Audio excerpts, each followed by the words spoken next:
Hello and good afternoon. The Public Outreach and Education Committee of the Astronomical Society of India welcomes you to the discussion series Ask an Astronomer. I am Sarita Vig, and joining me are Professor Aniket Sule and Professor Harvinder Kaur from the ASI POEC. Also helping out with the organization is Dr. Crispin Karthik. Our eminent astronomer for today is Professor Viman Nath from the Raman Research Institute, Bangalore, and our theme for discussion is Gas in Galaxies. Professor Biman will be giving a short presentation, which will be followed by a discussion. I invite our participants and viewers to note down their questions in the chat box. I will first introduce our speaker. Professor Biman finished his PhD from the University of Maryland in USA, following which he carried out postdoctoral work at the Max Planck Institute of Radio Astronomy, Bonn, Germany, and Ayuka, Pune. Currently, he is a faculty member at the Raman Research Institute, Bangalore, since 1987. His research interests involve diffuse gas in the universe and interaction between galaxies and diffuse gas. He has been interested in the popularization of science and has written a number of books in English and Bengali related to astronomy and astrophysics, as well as articles for newspapers and magazines. He has received the Indira Gandhi Award for Science Popularization from the Indian National Science Academy in 2011. May I now request Professor Biman to begin his presentation. Thank you, Sarita, for the kind introduction. Can you hear me? Yes. Okay. And thanks to all the members of POEC, ASI, for inviting me to this forum. So let me share the screen.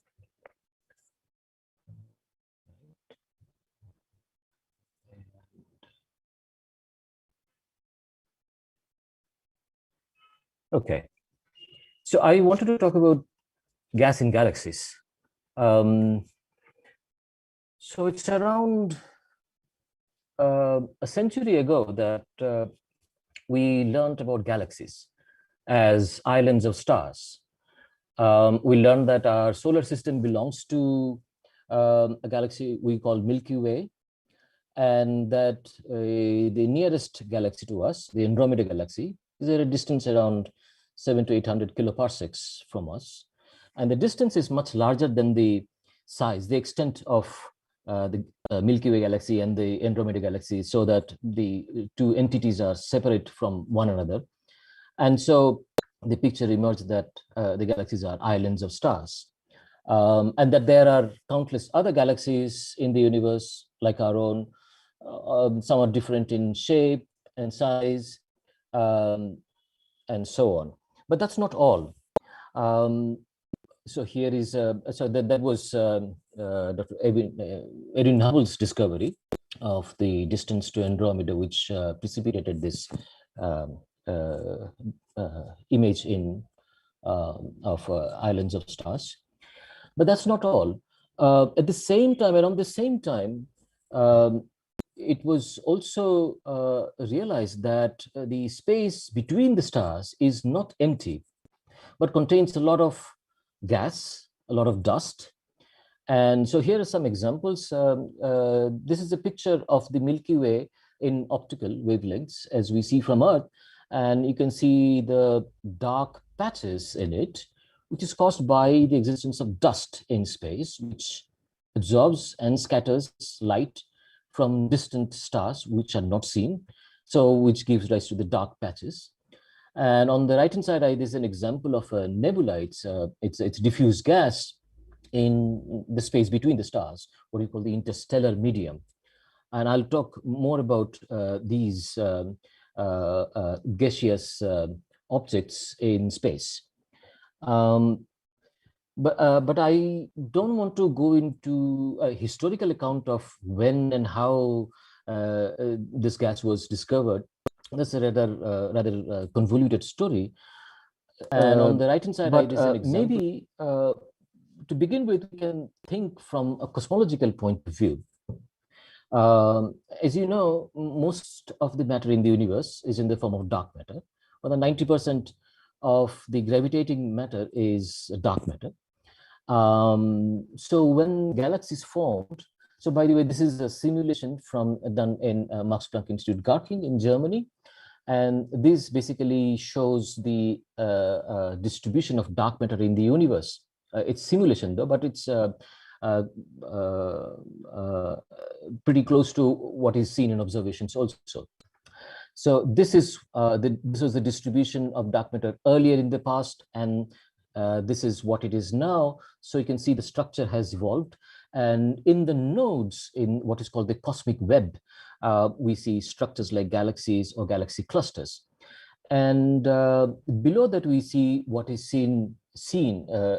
This is dark matter only, and so when the galaxies form, that basically happens through dark matter coming together to form gravitational and potential well, and the ordinary form of matter, the gas, falls into the these potential wells, in plain language, basically attracted by the aggregation of dark matter. And if the situation permits, then this gas in the galaxies will cool and fragment and form stars. So this is a close-up of one of these galaxies. And you can see galaxy, this is the color coded in terms of density. So high dense regions are shown in red. So these are very dense regions, and these are very dilute regions. The point is that the process of star formation is not a very efficient one. In other words, not all the gas form stars at one go. And there is always a leftover, a huge amount of leftover gas, which comprises the interstellar medium, the gas pool of the galaxies. Also, some stars, the massive stars, when they explode when they run out of their nuclear fuel, they return some of this gas to this gas pool. So cosmologically speaking, you expect some gas to be there in galaxies, right? Slowly over time, what happens, this gas gets enriched with heavy elements, heavier than hydrogen and helium. So the first generation stars had only hydrogen and helium, maybe a little bit of lithium, but certainly not carbon and heavier elements, which were synthesized in stars and then thrown back to the interstellar medium, the gas pool, during supernova explosions. And so the interstellar medium slowly gets more and more enriched with metals. I mean, in astronomy, we call all the heavy elements metals. And the newer generation stars then incorporate these heavy elements and then form, and then they also go supernova. They throw back these newly synthesized material.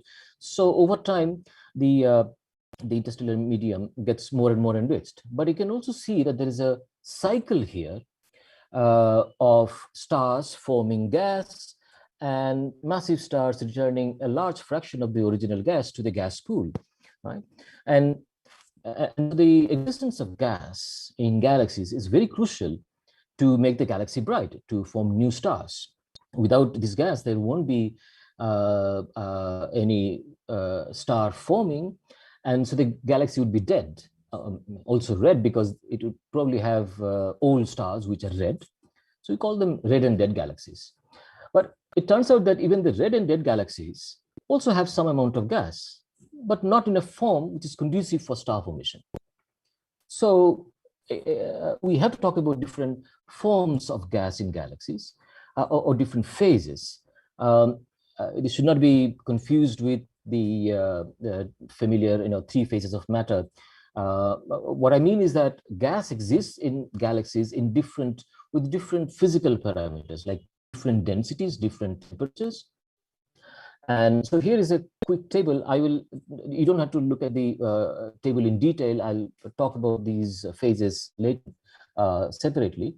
But you can see that there are regions in space where there is very dense and cool gas. This is the density in per cc, and this is temperature in Kelvin. And whereas there are also regions where the density is ridiculously small, but the temperature is very high. And these phases manifest themselves with different kinds of radiation. So when you see a galaxy, say Milky Way, in different wavelengths, you see different forms of this gas. It's like some blind men looking at an elephant. They see partial they get partial clues about what the elephant is. But when you integrate all this knowledge about different wavelengths, you get a story. So this is Milky Way as seen in different wavelengths, from radio to say infrared to optical, X-ray, and they all tell us about the different forms of gas. Now, to begin with, there are what we call molecular clouds, right? These can be small and large, ranging in radius from 10 to 100 parsecs, with masses around 10,000 to a million or more, slightly more solar mass. There are quite a few of them right in our neighborhood of the solar system, within a kiloparsec. For example, the Orion molecular cloud. Most of you may have seen the trapezium stars in the Orion constellation with a binocular or a small telescope. So here is the Orion Nebula, where you see the trapezium stars. But that is actually a small part of what is called the Orion molecular cloud. Here is a schematic diagram showing the molecular cloud, Orion molecular cloud, and on the periphery of which you can see the newly formed stars have carved out a region which is bright, which is what we see. And why don't we see the molecular cloud? Because it's cold. The temperature is very, very low, around 10 to 50 degrees Kelvin. And as we know from basic thermodynamics, that the radiation coming out of an object depends on its radiation, on its temperature, the total amount of radiation, as well as the nature of the radiation, by which I mean the spectrum.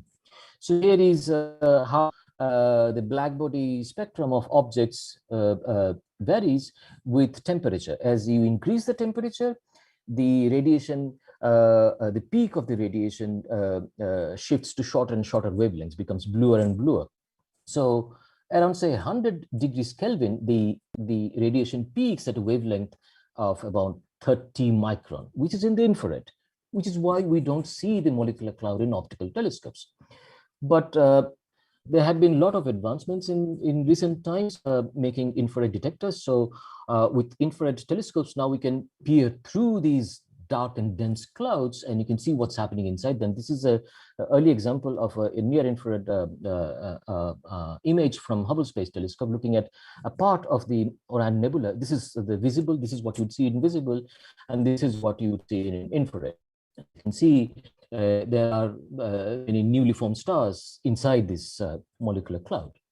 So let me describe the structure of a molecular cloud in some more detail. This is a picture I had shown of the Eagle Nebula, and here is a schematic diagram. So there are the stars here, which are, some of them are very massive stars, and on account of their mass and temperature, they emit a lot of energetic ultraviolet radiation, which evaporates basically at the periphery of the molecular cloud and makes it ionized, maybe atomic, but not molecular. So here is a high temperature, low density region, but deep inside there are molecules, right? Molecules like carbon monoxide, etc., etc., and which are shielded from the ultraviolet radiation because they cannot penetrate deep inside. And for this, a protective shell of partially ionized atomic gas is there. And we express the widths in terms of column densities in astronomy. Column density is nothing but density times the distance, the width. And a column density of about 10 solar mass per parsec square is enough to protect the molecules deep inside from the ultraviolet radiation. And the density, I keep saying this is dense regions. The density is of the order of, the average density is like 1,000 particles per cc. Maybe deep inside the core, the density is 10 to 100 times more than this, but this is still very, very low compared to the typical densities that we encounter on Earth. For example, the density of the atmosphere is like 10 to the 19 or so molecules per cc.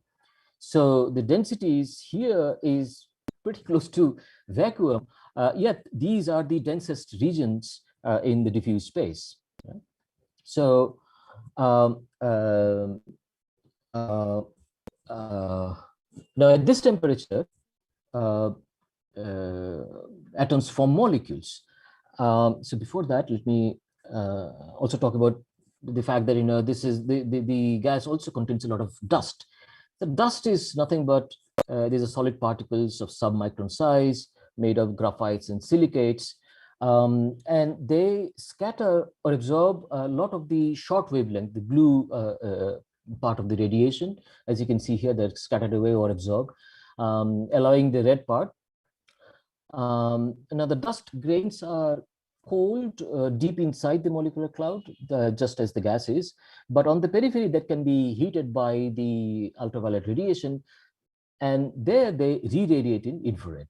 So which is why infrared astronomy has become very, very important in studying the star formation and process of in our galaxy. The dust grains also play a very crucial role in forming molecules. As you can imagine, the density being very low in space, it's very difficult to form molecules. It takes a long time to bring two or more atoms together and form molecules. But the dust grains, they offer a large space area on which atoms can get stuck to temporarily, and then can join hands with other atoms, and then molecules can form. And so the dust grains basically act like catalysts in this process. And as I mentioned, these molecular clouds also seem to host new stars. In other words, stars we now know that form in molecular clouds. We know that there are direct observations like this, but also you can think physically why it should be so. From a star, you need a gas cloud to collapse under its own gravity and become dense enough and hot enough to trigger thermonuclear reaction so that it can become a star. But if you suppose, just imagine the collapse of a gas cloud, right? If you let it contract, it's going to get heated up because of compression. So the thermal pressure is going to halt contraction unless it cools, and cools by radiation. And for that, what you need is that the electrons should be knocked up to raise to a higher energy level. So this is different energy levels, for example, of hydrogen. And by the kinetic energy of random modes of ions, which represents the thermal energy. And then the electron will fall back and radiate photons. But since the energy level, the spacing of the energy levels of atoms is of the order of EV, as you can see here, and 1 EV corresponds to a temperature of 10,000 degrees. When a gas cloud becomes say cooler than 10 to the power 10,000 degrees, then the kinetic energy is because kinetic energy is not enough, and so gas stops cooling.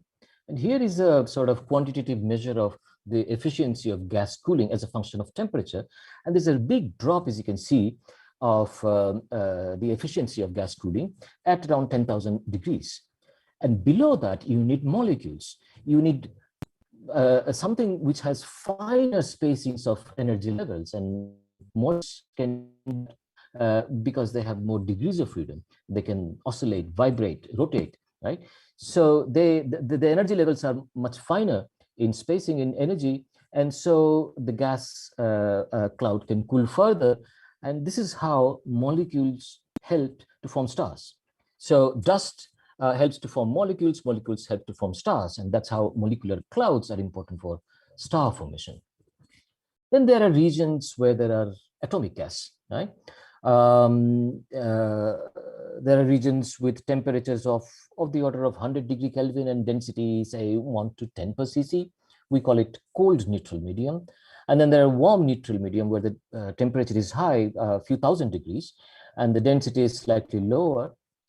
And since most of the gas is in the form of hydrogen, you can imagine that in a hydrogen, radiation from hydrogen will be an important tool to study this gas. And indeed, this is the hyperfine transition of the ground state of hydrogen, where the spin of the electron flips, and you get a radiation with wavelength 21 centimeter.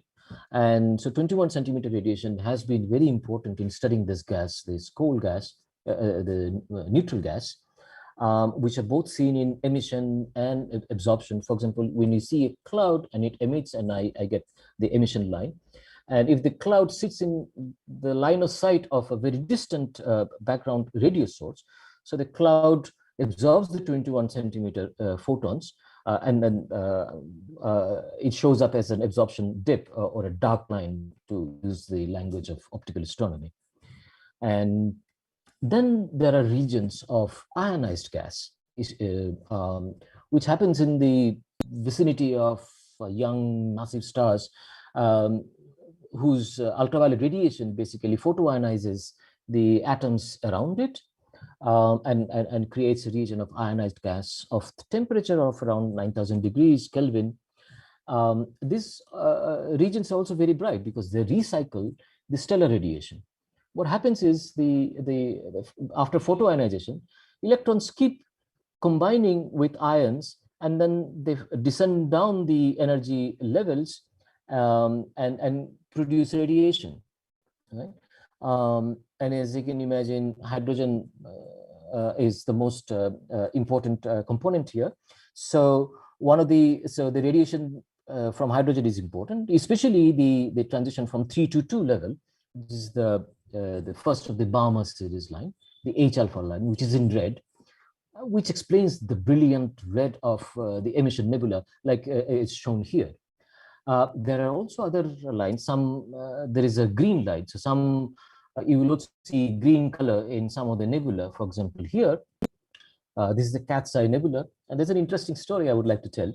In 1864, William Huggins, as you know, the very, very early days of spectroscopy, in astronomy, he saw that there is a line in the spectrum of Cat's Eye Nebula, which he couldn't identify with any of the lights from any of the terrestrial elements. So he thought he had discovered a new element. He called it nebulium. But now we know, after we've learned quantum mechanics, that this is from doubly ionized oxygen. 2 electrons had been knocked off from the oxygen here. And here is an example of the spectrum this is, I think, NGC 2438. And these lines are not seen on Earth, which is why William Huggins was so confused, because it so happens because of the high density on Earth of gas in Earth. So the electron at the higher energy level is knocked down by collisions because of very high density here, whereas because of the low density in space, the electrons can stay for a slightly longer time and then radiate. And that's how we get these photons. So these lines are only seen in space, and they become very important tools in studying these gas. Then let me see. Then there is also very hot and ionized gas. Very hot means about temperatures of 1,000,000 degrees, and they can emit X-rays. So this is an example of a star-forming region N51 in the Large Magellanic Cloud, on the satellites of Milky Way. And this is a composite picture in color coded. So red shows the infrared, how this region looks in infrared. This is an optical, as you can see, the green and red line. And then these regions, the purple shaded regions, are what is seen in X-rays. So that's where the very, very hot gas exists. And that's heated by energetic events like supernova explosions and violent stellar winds coming out of massive stars, right? So as I was saying, you can see that there is a cycle of stars forming gas, and then gas forming stars, and the stars returning some of the gas to the interstellar medium, and the cycle goes on. Okay? And so I would close here, but before closing, I would like to mention another place where in the galaxy where the gas has been detected. Now it's seen that the gas is not just confined to the disk of the galaxy, but also extends far beyond it. even to the regions where once people thought only dark matter exists. So this is a schematic picture of the galaxy as we see, and around it, this is where the dark matter halo exists. But now this gas also has been detected mainly through absorption studies while looking at very distant bright background sources whose line of sight cuts through the medium, and you can see these lines in this gas in absorption. And now this has become a very hot topic of study now, what we call the circumgalactic medium. And now we know that this gas is also intimately related to the gas in the disk, in the sense that sometimes this gas in the galaxy in the disk is thrown out violently because of supernova motion, supernova explosions, and stellar wind. And this gas in the circumgalactic medium also condenses back onto the galaxy, triggers further star formation. And so the connection between this gas and the circumgalactic medium and the gas in the disk of the galaxy is now being pursued very actively. So I think I've talked for about 20 minutes, so I'll stop here. There's no summary, just to say that no, this is the summary, basically, that the gas in the galaxies is a very important component of the galaxy. And it allows one to understand how galaxies evolve, how stars form, and how stars give back to the interstellar medium. But also, maybe I should also mention that I have only talked about the gas content. There is also magnetic field, there is also cosmic rays, the high energetic particles, which are also important components of what you can call the interstellar medium of galaxies. So I'll stop here. Thank you.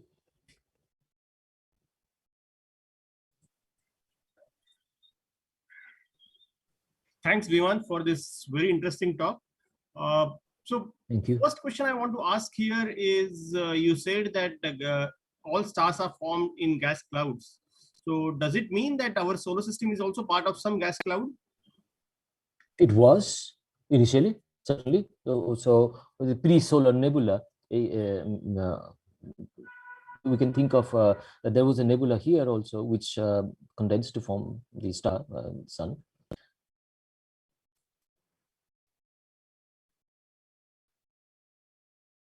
But in that case, can we identify which cloud our solar system was part of? So that cloud probably is gone now. So if you look at the neighborhood of the sun, there are molecular clouds around us, as I mentioned, but they're all within the distance is about 500 parsec or so. The original molecular cloud is probably just gone. Sometimes the molecular clouds are small, so the process of star formation first ionizes and destroys it. But sometimes in the case of the Orion molecular cloud, it's only a small portion in the periphery of the molecular cloud that we see that this is happening. So if there's so much gas around in the galaxy, yes. Why don't we see this entire night sky bright with this emission from this gas? Very interesting question. So, first of all, this gas is very dilute, which is why the emission process from this gas is not very efficient. And so one of the pictures that I had shown earlier of Orion Nebula, which is so if you look at this is optical, but this is taken. This has required a lot. It's a long exposure. So the Barnard's loop, for example, it's very, very faint, and to be able to see this, you would need long exposure photographs. What we see in a binocular or a telescope is just this portion, the very bright portion. So the other portions are there, but they're very, very dilute, and the surface brightness is very, very low. And the other part of the answer is that, well, some of the gas emits radiation, but not in optical. They emit in infrared or in X-ray, depending on the temperature and the density. So you would require to see the sky in different wavelengths, and then combine your knowledge together of the multi-wavelength observations to get a picture of this gas. Okay, Sarita, you want to take some questions? Yes, so there are a few questions here. Maybe we can intersperse them with those from YouTube. Okay, so there is a student who wants to know, Rohit Mandal, that if in some system with a certain variety of interstellar gas, a planet formation takes place, then his question is, if some massive asteroids with different chemical signatures collide with those planets, then if you observe the system with some spectroscopic technique, won't that give a wrong idea about the original chemical signature of the interstellar system? Can you repeat that question again? See, what I think he's trying to say is that Yes. there was, suppose, an interstellar gas and some planet formation has occurred, but then which had some chemical signature, but then some asteroid with a different chemical signature comes and interacts, and then later when you observe this, you will be because of this chemical mixing, you will only think that this was the original chemical signature, whereas it has got modified along the way. So he wants to know if there's some way probably in which you can segregate this and tell that there is some mixing happening. Okay, so this it depends on, there are quite a few steps in this question. So first of all, planet formation. I've not really talked about planet formation here, but yes, when the stars form, they will also have likely a planetary system. But usually the asteroid and the planet, usually the asteroids are basically leftover objects in during the planet formation process. So the asteroids are likely to be from the same interstellar cloud only, and is likely to have the same composition as the planets. But it's possible that there's some interstellar object getting inside this cloud. But yes, then there might be different, and we might get a different picture of what was there and what you see. I don't know of a simple way to disentangle. These days, I think there is some interest in studying interstellar objects, thanks to Oumuamua, the object. So we don't really know how different those objects are and where do the objects come from, the composition, etc. I think this is still, at least I don't know much about the composition of objects which are beyond our solar system, and how when they appear in the solar system, etc., etc. But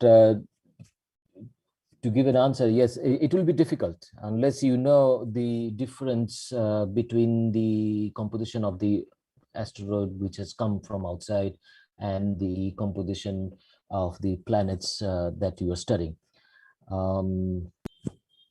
That would require one to know the composition of the object that has come from outside by some independent manner. Okay, so there's a question by Purvi Udvani who asks, what kind of evidence supports the phenomenon of galactic fountains, and how do we observe it through kinematic analysis? Oh, very interesting question. Okay, so I suppose you mean by galactic fountain, by what I meant, it's the gas is thrown out of the disk of the galaxy and it rains back. So how do we know? So there are observations of clouds which are seen to be both going out and falling back in through, we know their speed, and through Doppler shifts. Basically, we know that either some of them are going up, some of them are falling back. So that's how we know that there is a galactic fountain kind of thing, through Doppler shifts. Okay, there's a question by Ayush Shekhar who asks, can the condition in these gases trigger the formation of any new element? Any new element? Well, the temperature is not enough for thermonuclear reaction. The temperature that I mentioned are pretty low. You need to get inside a star for about 10 million degrees, right? We know that the core temperature of the sun is 10 million, 15 million degrees. You need that kind of temperature in order to synthesize elements. Also, you need densities. So the condition in diffuse interstellar clouds is you cannot fuse, you cannot have fusion reaction there. Okay, there's a question from Pranav Kopa who wants to know that I think in one of your slides you had shown in different electromagnetic wave bands how probably it was a nebula or a galaxy, and he wants to know why the optical and infrared looked very similar in appearance, or how is that? Maybe you can just talk about those wave bands a bit and what they processes they are showing. Sure. Yeah, there was one with optical, infrared, and so on. Okay, this is only optical. I'm not sure. No, which there was one where Uh, you had different wave bands. I think I had seen that on slide. So is this is No, where you okay. had shown infrared, optical, probably. Of a Oh, nebula. right. The Milky Way different wavelengths. Yes. Right. Okay, so Even here also. right. So the infrared is basically coming from basically hot dust here, and this is the heated dust and the radiation from the infrared. Um, um, and the question was, why is it so different, right? So on optical, when you can see the dark patches mostly, right? And you can see the stars which are mostly nearby, which has not been blocked. And so this is optical. And whereas in infrared, you'd see the dust radiation, the radiation from the dust grains, which are heated by the ultraviolet photons from massive stars. But the infrared wavelength is not scattered or absorbed by dust grains in the line of sight. So we get the full radiation as without any attenuation, without any blocking of the dust grains, which is why the sky in infrared looks so different in infrared and in optical, from optical. But there are also, I think his question was some galaxies you see, let us say you take an image in galaxy in infrared and optical, and I think he's talking some other slide. He said they looked very similar in appearance. So suppose you have two pictures in optical and infrared and they look very similar in appearance. What does that tell us? Here they're very different, of course. Okay, I see. So basically, they need to tell me that the regions where the dust resides are also the region where most of the stellar radiation is coming from. This optical basically shows us where the stars are. The optical, the stellar light. And that's where also the most of the dust is also there, if they seem to be similar. Okay, so we have Amrit Shankar who wants to know, does the formation of simple organic compounds take place in gas clouds too, or does it require some other specific environment? That's a very interesting question. I think that's a lot of research is being done now to understand what it requires, what is required for the formation of molecular organic molecules, complex molecules. So I talked about only very simple molecules like H2 or CO, but yes, it turns out that there are very complex molecules, organic molecules, and people are now, I think, doing experiments, laboratory experiments, where they can simulate the environment of the interstellar medium with temperature, and they also bombard the specimen. For example, the dust. They have dust grains, and they ambient gas, and then they bombard with the UV light and also the cosmic rays, and they are doing experiments. A lot of people are doing experiments on the formation of organic clouds, and I think most of these experiments are saying that it is possible to form complex organic molecules. Well, I'm not going to qualify how complex it is, because I don't know details of the interstellar chemistry much. But for example, there is a molecule, it's one of the amino acids, the simplest amino acid, the glycine. It has been seen, and in comets, for example, and people have tried to do experiments on whether this can form in interstellar medium. And I think people think that it is possible to form, but I think the last word has not been said on this, and this is a very, very interesting field of study here. Also getting inputs from laboratory study and not just astronomical observation. Okay, I think there are a couple of more questions here, but Harvinder, maybe we can take some from the YouTube. Yeah, so in YouTube, there are some general questions, and I would start with the specific one by Kiran Mehta. And Kiran says, what are the conditions requisite to begin star formation? Okay, that's also a very interesting question, right?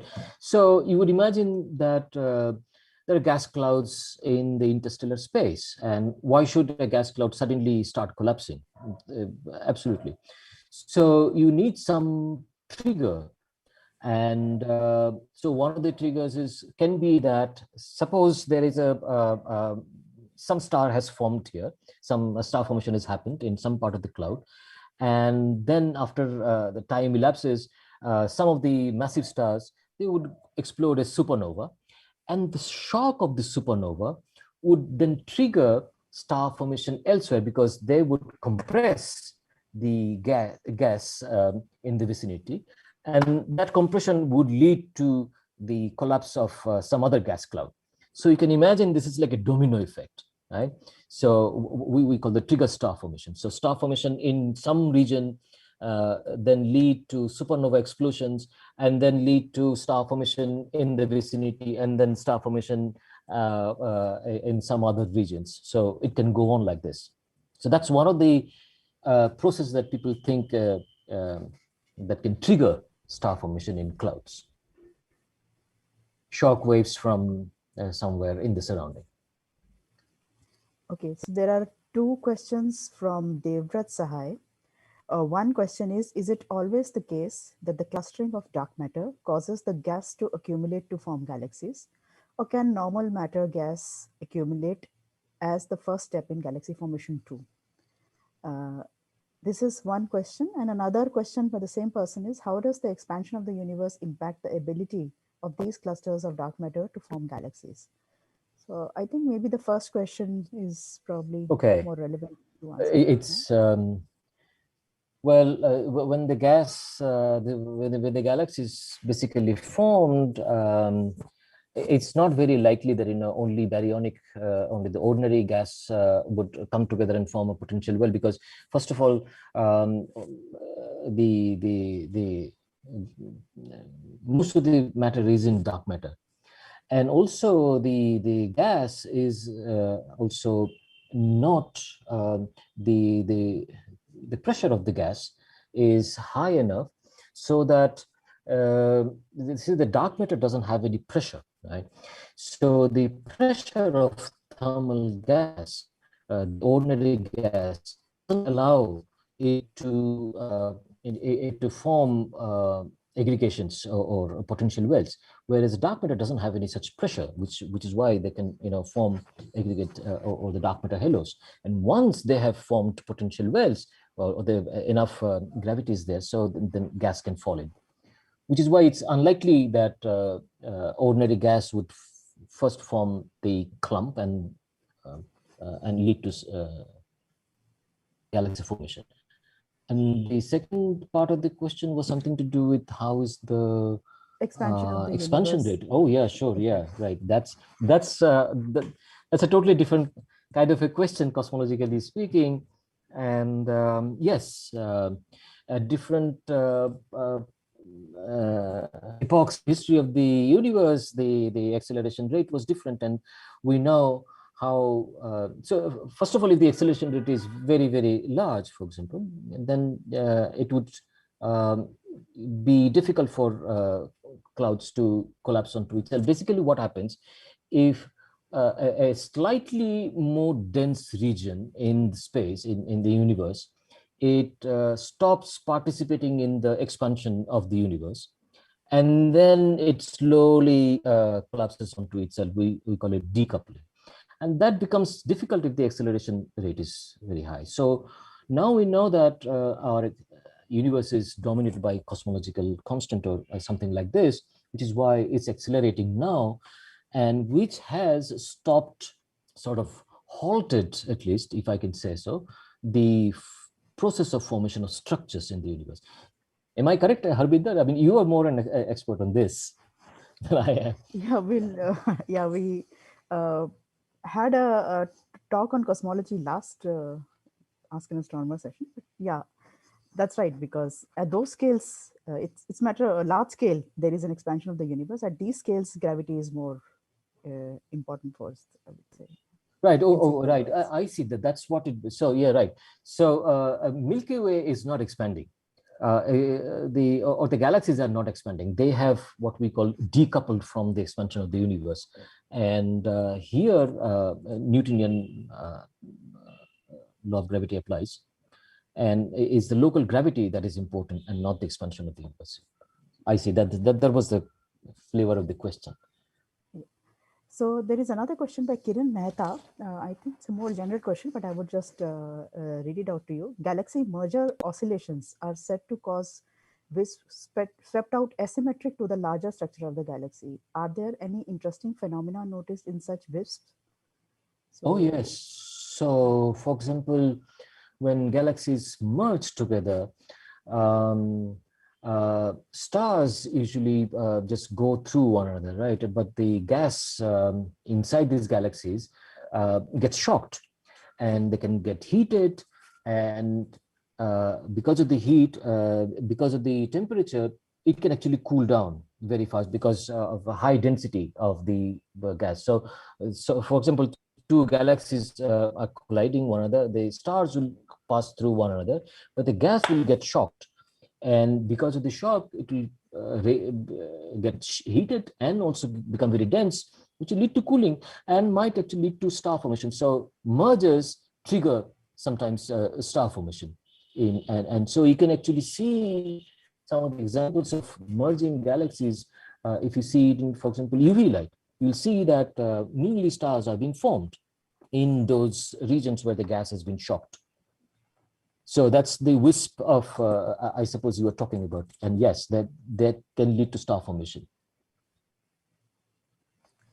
so there are two more very general questions, but I will come back to them later if we have time, and probably we should take more Zoom questions for the time being. Sarita? Okay, yeah. So the next question that I'd like to ask is from Utsav Bose, who wants to know why the dust is mostly in the form of graphite and silicate only. Why is there so much dust in the form of graphite and silicate only? This is the first question. The second one is, are there any other compounds also that we can call dust? So there are different kinds of silicates. There's aluminum silicates, magnesium silicates. So I mentioned the major group, but there are all kinds of dust exists. As I mentioned, magnesium, iron silicates. Iron is and why is graphites and silicates most? That I'm not sure I know the answer. It's probably related to the condensation temperature. Yes, so something to do Around with 2000 how, Kelvin. yes, yeah, how solid grains can condense at different temperatures. and how it varies with elements. So the next question is from Ankur Mishra. Does the formation and death of stars change the composition of molecular clouds? Second part, also, does it affect the formation of newer stars from that cloud?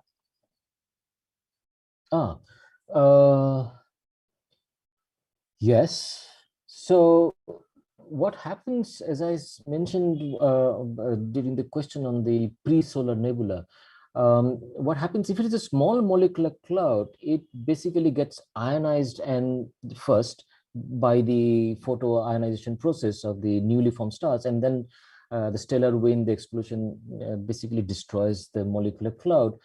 But if the molecular cloud is huge enough and the star formation has happened only on the periphery, it is unlikely that the total the enrichment, the abundance of the molecular cloud is going to be substantially changed by the star formation only in one portion. But if it is not, if it is a small cloud, then it becomes, it doesn't remain a molecular cloud anymore. It will become an atomic cloud or partially ionized cloud, and its composition will be changed, of course, but when the supernova happens from the cluster of stars that has formed, and that is going to change the composition of the cloud, which may not remain molecular anymore. There is one question here, if I understand it correctly, I'll try to put it across, is by Dr. J.L. Thosle, who wants to know whether does star formation have any control on the star. I think he wants to know, and is there any definite growth or formation? How do we come to know the star is now mature? I think probably what he's trying to ask is about the composition of the cloud during the evolution of the star. And how do we know the star has evolved? Probably in that light you can answer. It's like really... let's say the star is evolving. Does the composition of the cloud change after the star during the process of stellar evolution? Well, in the vicinity of the star, yes, and if it is, especially if it is a massive star, usually we see that massive stars, we see violent winds coming out of massive stars. They lose a lot of gas from the periphery, a huge amount of gas, and that may carry some of the the stellar material into the cloud. And yes, so in the within a few tens of parsecs, maybe, yes, that is possible. The composition will be different and determined by the stellar evolution of these massive stars. I think, Harvinder, that's all from Zoom here. Maybe we can take the couple from YouTube and then wind up. Yeah, so I will take two questions. One is from Prerna Raj. One that is basically a suggestion that you make a detailed discussion video on all telescopes, from ones available on the terrace of people to advanced Hubble's like HST. But that's a topic which we can discuss later. There is one question which I think many of the school students would also usually ask, is from Faizan Zahur. What should we do after passing 12th in order to become astrophysicists? So I think that is the last question we will take. And Biman, if you could answer that. Faizan Zahur. Well, if you're interested in astrophysics after 12th, I mean, I think a lot of us would suggest that you should take study physics somewhere. Somewhere you will learn physics well. And I think a good grounding in physics will allow you to understand the basics of astrophysics. And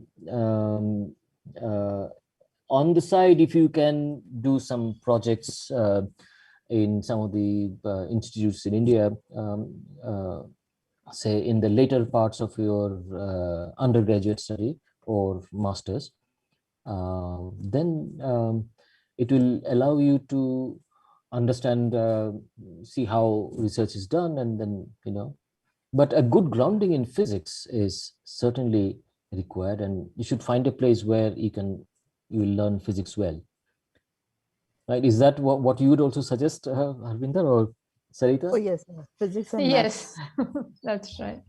There's also another question which I just saw, Harvinder, in YouTube. I think a couple of more have come, and one of them wants to know, I don't know the name, can you suggest some good introductory textbooks about planetary formation? That is for planet formation. Mhm. Planetary formation. That's totally. I don't know any. And There star are good formation books, also, I I think. think, yeah. Oh, there are good books. I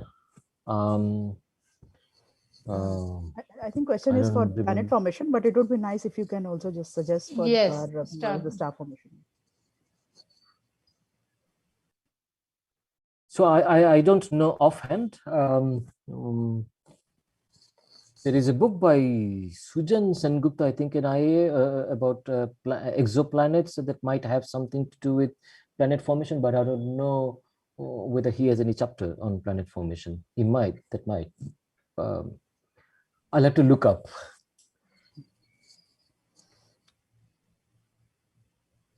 Probably the answer will also depend on the background of the reader, right? At different levels, there will Yes, be different books. yes, Yeah. yes.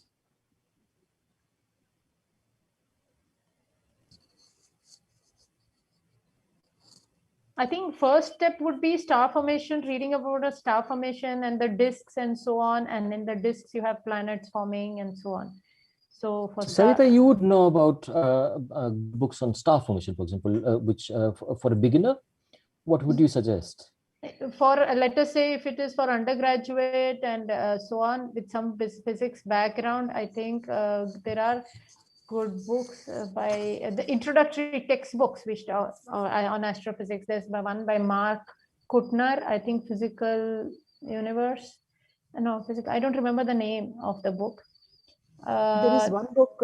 Can I interrupt you, please? Yes, There is yes, one go ahead. called Fundamental Astronomy, which is very good undergraduate text by Hanu Karttunen et al. Karttunen. And That's also very yeah, good. Karttunen et al. And that's a very good book if you want to start reading about it's an undergrad level. Mm-hmm.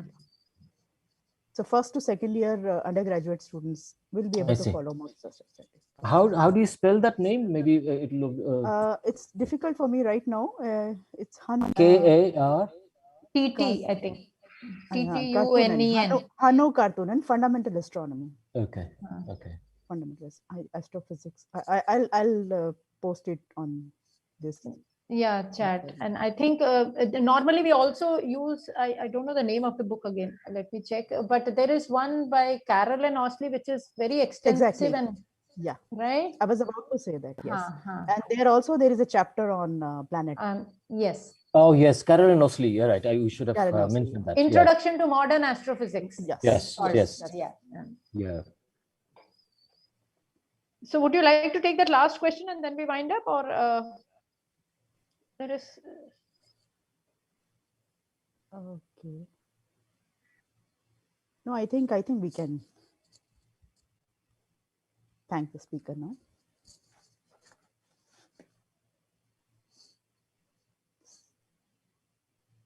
Sarita, you are muted. And yeah, Harvinder, if you can go ahead and wind up the session, please. Yeah.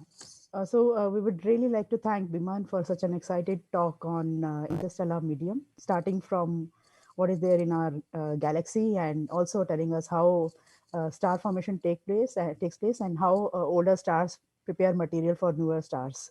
So thanks a lot, Biman, and we will be meeting. Thank you very much for.